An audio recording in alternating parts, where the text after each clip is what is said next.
These noisy beasts look harmless from a distance, but make no mistake, they're the deadliest animals on Earth.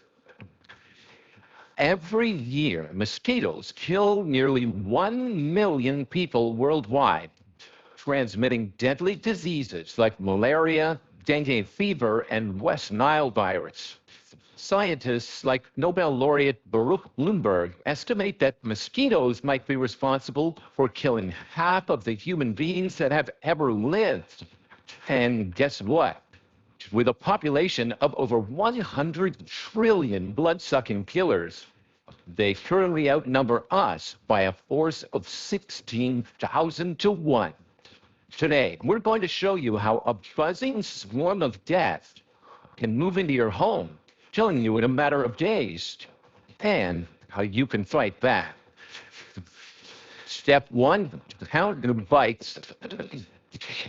Everyone has to deal with these annoying insects once in a while, but being able to differentiate an occasional bite from the early signs of an infestation may save your life. Mosquitoes need your blood to grow their eggs and reproduce, so only females bite. Male mosquitoes feed only on nectar from fruits. These flying nightmares are most active at night, so if you spot any of them during the day, that means you have a problem. Even if you can't see them, you may spot an increase in the amount of bothersome, itchy bumps on your skin. These are allergic reactions to their aggressive saliva.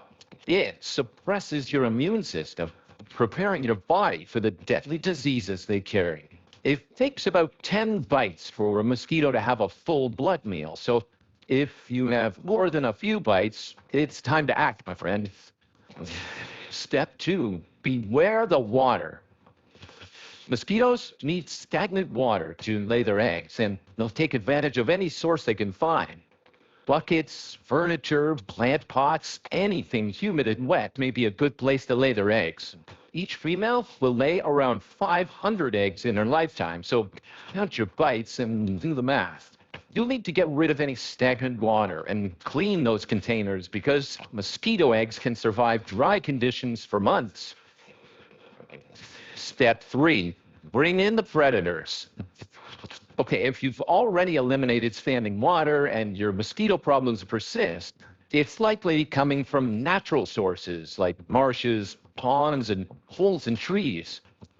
Instead of trying to get rid of those, you'll need to introduce some natural predators. Fish can eat eggs laid in ponds or marshes, and installing birdhouses and bat boxes will attract these natural mosquito predators. Believe me, they are hungry for these buzzing menaces. Step 4, ditch the candles. If these measures don't work fast enough, you'll have to get tough and bring in the heavy artillery.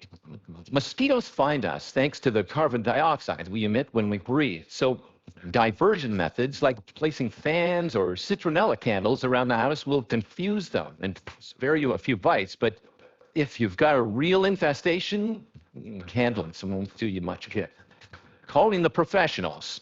They will administer a broadcast treatment that will kill all of these invaders. You may have to break the piggy bank, though the average cost of this treatment is around $1,000 per acre. Step 5, take your temperature. Now, the bites and the noise may be unbearable, but the real problem is the diseases they transmit. Unfortunately, the first symptoms of serious mosquito-borne diseases are sometimes confused with other feverish illnesses. Early signs of malaria and dengue fever appear around 14 days after infection. They include joint and muscle pain, chills, and fever. If you experience any of these symptoms after exposure to mosquitoes, you should seek medical attention immediately. If diagnosed quickly and treated with hospitalization and appropriate medication, you can survive. So don't hesitate for a second to go see the doctor.